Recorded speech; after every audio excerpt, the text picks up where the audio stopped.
Olá, sejam todos muito bem-vindos a mais um episódio de Meninos Eu Vi, podcast criado por mim, Rodrigo James, para falar sobre cinema, séries e te oferecer uma curadoria do que assistir em meio a tanto conteúdo que nos é oferecido todos os dias. O Meninos Eu Vi tem episódios inéditos todas as semanas, com críticas e dicas do que assistir e de como estas obras interferem nas nossas vidas. Sigam esse podcast nos principais agregadores do mercado: Spotify, Apple, Deezer, Amazon, YouTube. Curtam, comentem, espalhem a palavra deste podcast por aí. Para falar comigo, usem a caixa de comentários do Spotify ou me mandem uma mensagem diretamente através do site da minha produtora, o cotonizio.com.br, cotonizio com C e S, através das minhas redes sociais, @Rodrigo James no X, no Threads, no Instagram, ou me procurem como Rodrigo James no Blue Sky, ou através do YouTube. Comentem aí no YouTube caso vocês estejam ouvindo esse episódio por esta plataforma. Por fim, eu tenho sempre que reforçar o convite para vocês seguirem a minha newsletter chamada Mala, com notícias, críticas e uma curadoria de cultura pop e entretenimento que eu solto todas as sextas-feiras para os e-mails cadastrados. E considerem também serem apoiadores pagos para fortalecer a criação de conteúdo feita de forma independente. A Mala fica no malanewsletter.substack.com, ou se vocês preferirem, acessem aí as minhas redes sociais que vocês encontram o link dela por lá. Hoje vamos falar de uma série argentina, é O Eternauta. Envido. Yo no sé, escuché envido. Real envido, dije. Falta envido, carajo. Me salvó la campana. te escuchar igual, salvó la campana. Ahora cállense. ¿Qué? Escuchen. Allá dura el aire, ¿no? Nieve en verano. Está helado. Está cayendo una mierda tóxica del cielo que te toca y te mata. La máscara, Juan. Mi hija está en algún lado. Y yo no voy a parar hasta encontrarla. Vos deja pasar, por favor. Primero mostrar la máscara.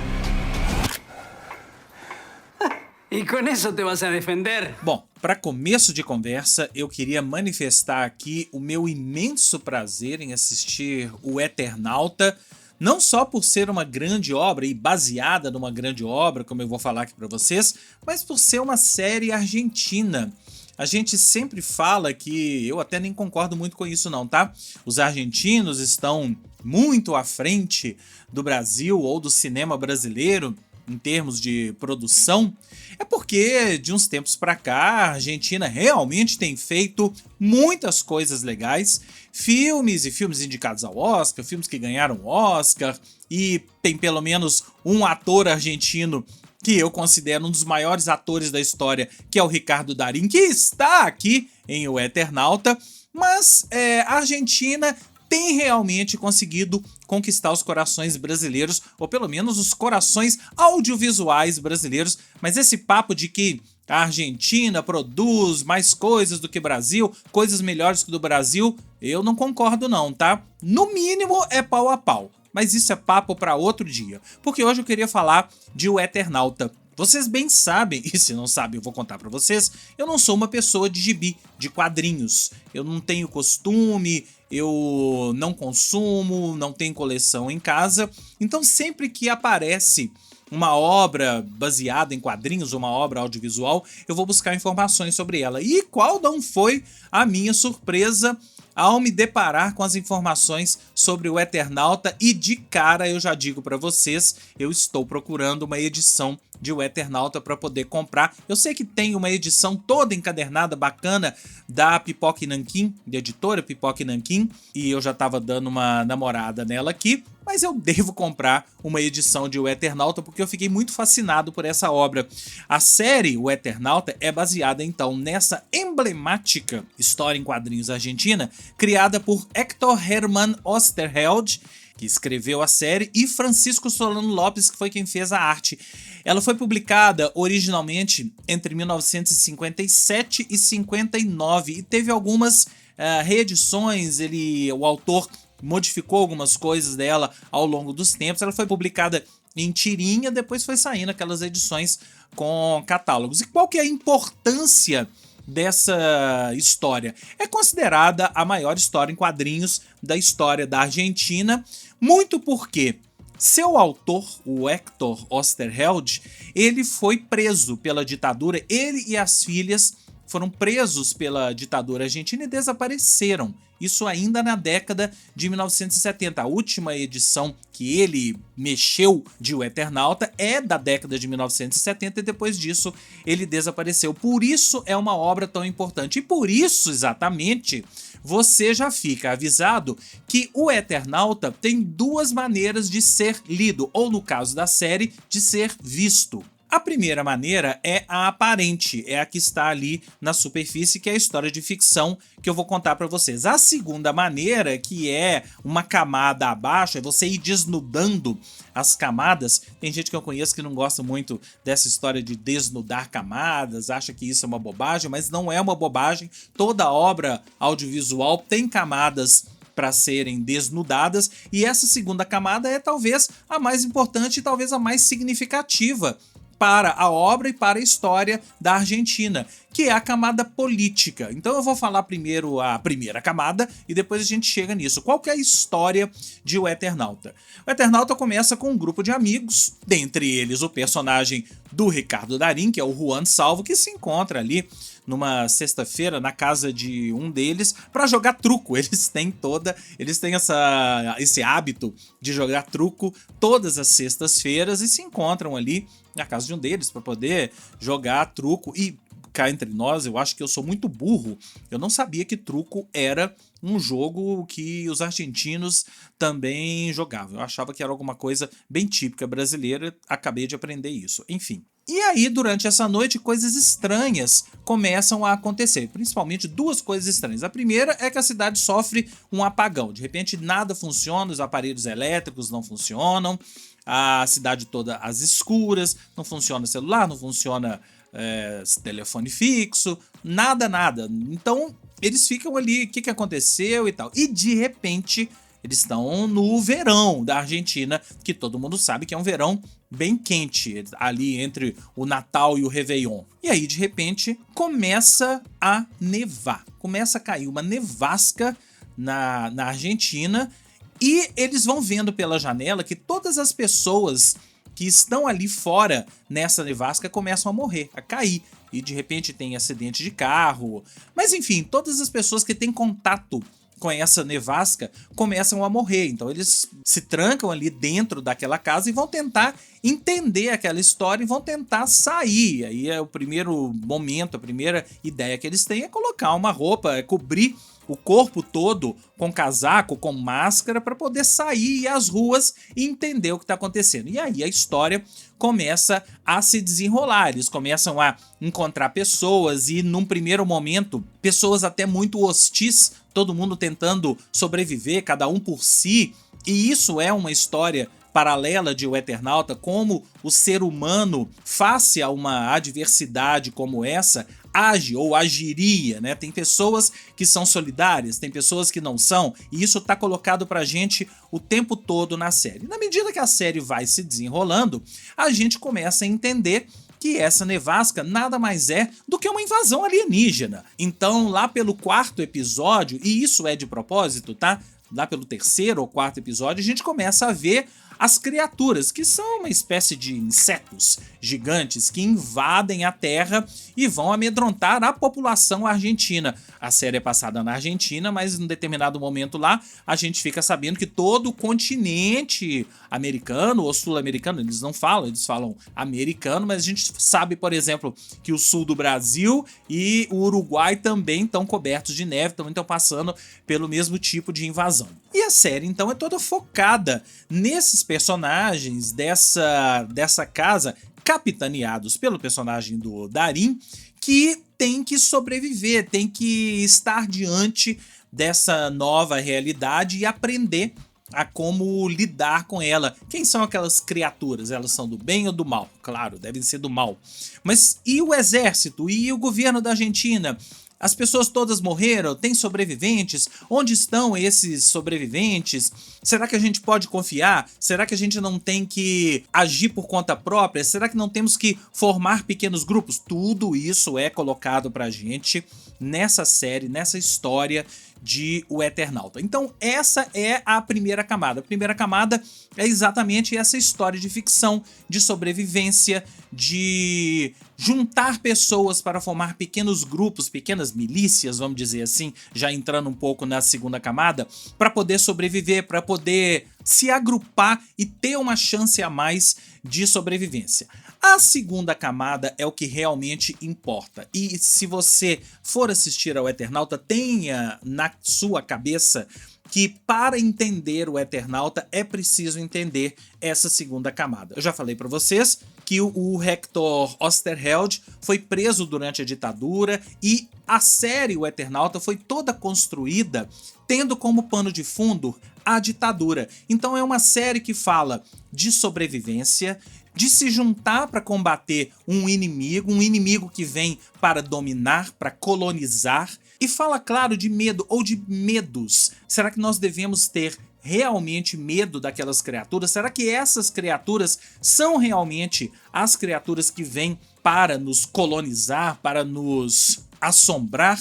Ou será que tem outra coisa por trás? Será que as autoridades que estão ali para nos proteger, será que nós podemos confiar nas autoridades? Será que podemos confiar no exército, no caso? Se você for pegar tudo isso, você vai entender que é tudo uma grande metáfora da ditadura, do que os argentinos passaram durante a ditadura, da repressão, do medo que os argentinos tiveram durante a ditadura em saber em quem confiar em pessoas que aparentemente estavam de um lado, mas quando você começa a entender mesmo, elas estão do outro, pessoas que passam para o outro lado, delatores, né? Se a gente for falar de ditadura, de tudo que aconteceu na Argentina, e a gente está falando aqui na Argentina, mas toda a América Latina se encaixa nesse contexto. Então, recapitulando, a gente tem alguns pontos que a série passa. O primeiro é esse da invasão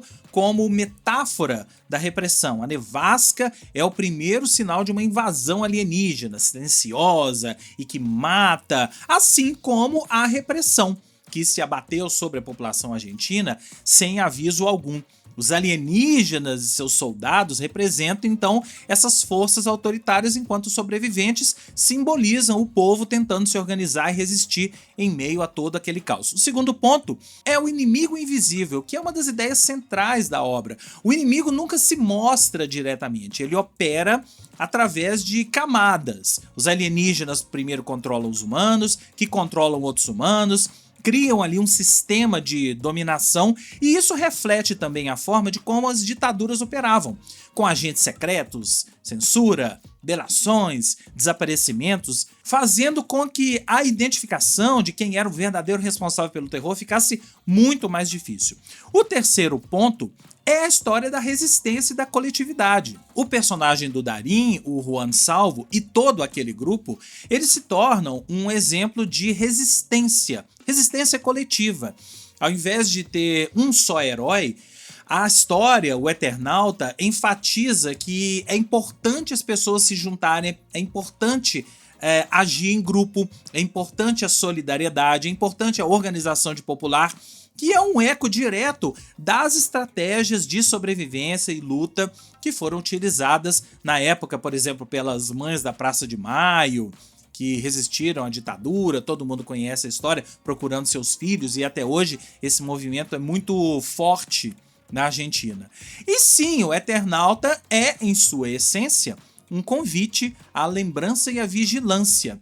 Ele é um espelho também para outras realidades latino-americanas, eu já falei aqui, como as realidades do Chile, do Brasil, do Uruguai, e conecta o passado e o presente em toda essa história, mostrando como a ficção pode ser uma forma de preservar a memória histórica e fortalecer consciência crítica. Aquilo que eu sempre falo, quando você assiste uma obra como o Eternauta, uma obra histórica, você está também assistindo a uma aula de história. Eu falei isso aqui recentemente, quando eu falei de Ainda Estou Aqui, que são filmes que refletem a nossa realidade, que mostram a nossa realidade. O cinema é, por si só, uma grande aula de história, e a gente consegue se ver refletido ali na tela, e a gente consegue entender a história da humanidade através do cinema, e no caso aqui, através das séries. E se você quer saber um pouco mais sobre o Hector Oesterheld, acho que vale procurar aí